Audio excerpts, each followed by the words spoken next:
और ये चारा घोटाला उस बिहार के मुख्यमंत्री ने ही करवाया था जिसका नाम था लालू प्रसाद यादव। यहाँ आम आदमी की जिंदगी रोजमर्रा की जद्दोजहद और टूटे हुए वादों के बीच बीत रही थी। पशुपालन विभाग की फाइलों में नकली बिल, खजाने से नकली मोटी रकम और चारे के नाम पर खेला जा रहा था एक बड़ा खेल। करीब 940 करोड़ रुपयों का स्कैम। ये रकम उस समय इतनी बड़ी थी कि बिहार की पूरी अर्थव्यवस्था को हिला सकती थी।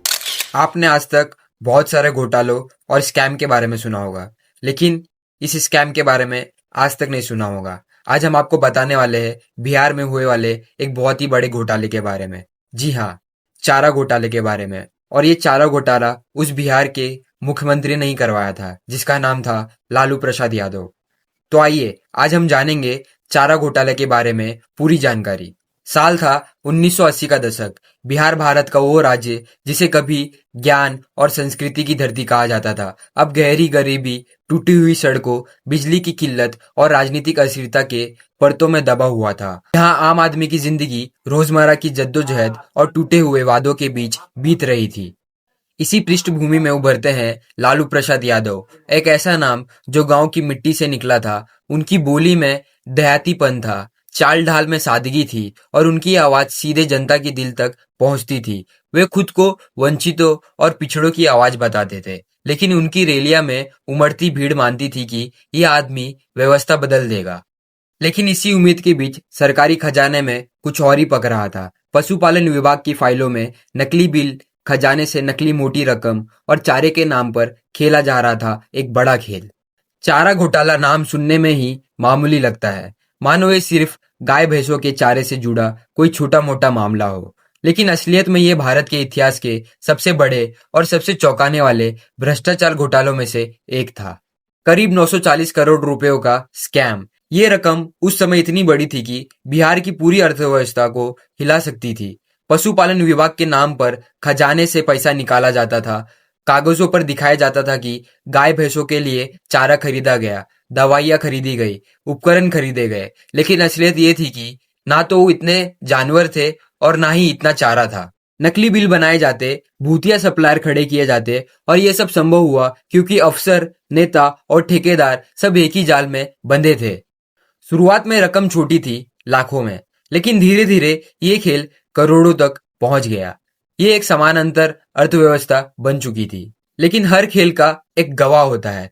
पत्रकारों और ऑडिटरों ने गड़बड़ियों को नोटिस करना शुरू किया और धीरे धीरे ये राज बाहर आने लगा। साल 1996 का समय चल रहा था, वो साल जिसने बिहार की राजनीति की नींव तक हिला दी, जब अचानक ये खुलासा हुआ कि जिस खजाने से गरीब किसानों और पशुपालकों को मदद होनी थी, उसी खजाने को सालों से योजनाबद्ध तरीके से लूटा जा रहा था। और इस घोटाले की जांच सीधे पहुंची मुख्यमंत्री लालू प्रसाद यादव तक। सीबीआई ने जांच शुरू की। लालू पर आरोप लगे कि उन्होंने इस पूरे खेल का संरक्षण दिया। स्थिति इतनी गंभीर हो गई कि लालू को मुख्यमंत्री पद से इस्तीफा देना पड़ा, लेकिन उन्होंने एक अप्रत्याशित कदम उठाया, अपनी पत्नी राबड़ी देवी को ही मुख्यमंत्री बना दिया। ये भारतीय राजनीति का एक नाटकीय मोड़ था। इसके बाद शुरू हुआ अदालतों का लंबा सिलसिला। गवाह, सबूत और अदालतों में गूंजती बहसें। एक समय का सबसे ताकतवर नेता अब कटघरे में खड़ा था। आखिरकार अदालत ने कई मामलों में लालू प्रसाद यादव को दोषी ठहराया। उन्हें अलग अलग मामलों में 3 से 14 साल तक की सजा सुनाई गई। कभी बिहार की राजनीति के सबसे बड़े चेहरे रहे लालू अब जेल के सलाखों के पीछे थे। आखिरकार वर्षों की कानूनी लड़ाई के बाद, गवाहों की गवाही और दस्तावेज सबूतों के बाद अदालत ने लालू प्रसाद यादव को चारा घोटाले के कई मामलों में दोषी ठहराया। उन पर पशुपालन विभाग के अवैध रूप से करोड़ों रुपए निकालने का आरोप सिद्ध हुआ। विशेष सीबीआई अदालत ने उन्हें 4 अलग अलग मामलों में दोषी पाया और 2022 में डोरंडा कोषागार से 139.35 करोड़ की अवधि निकासी के मामले में उन्हें सजा सुनाई गई। उनकी सजा की अवधि अलग अलग मामलों में 3 से लेकर 14 साल तक रही। एक समय जो नेता बिहार की राजनीति का सबसे बड़ा चेहरा था, जो रैलियों में लाखों लोगों को जुटा लेता था, वो अब जेल के सलाखों के पीछे था। इस घोटाले ने बिहार की राजनीति को पूरी तरह बदल दिया। लोगों ने सवाल उठाए, क्या यही लोकतंत्र, क्या यही है जनता की सेवा का वादा? चारा घोटाला सिर्फ एक घोटाला नहीं रहा, ये भारत में भ्रष्टाचार का प्रतीक बन गया। आज भी जब कोई बड़ा घोटाला सामने आता है तो लोग यही कहते हैं कि ये तो चारा घोटाला जैसा है। लेकिन सवाल अब भी बाकी है, क्या इस घोटाले से व्यवस्था सुधरी या भ्रष्टाचार ने बस अपना नया रूप ले लिया? चारा घोटाला एक ऐसी कहानी है जिसने दिखाया कि सत्ता कितनी भी मजबूत क्यों ना हो, सच एक दिन सामने आता ही है।